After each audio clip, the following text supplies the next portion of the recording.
போகலாமா?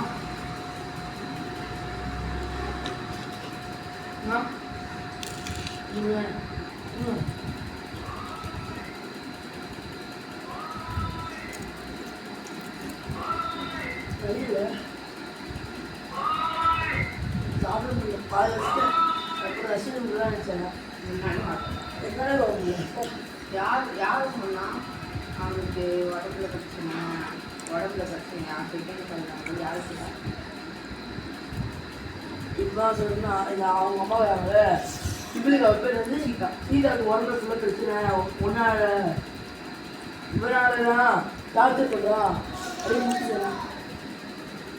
அது இல்லைடா.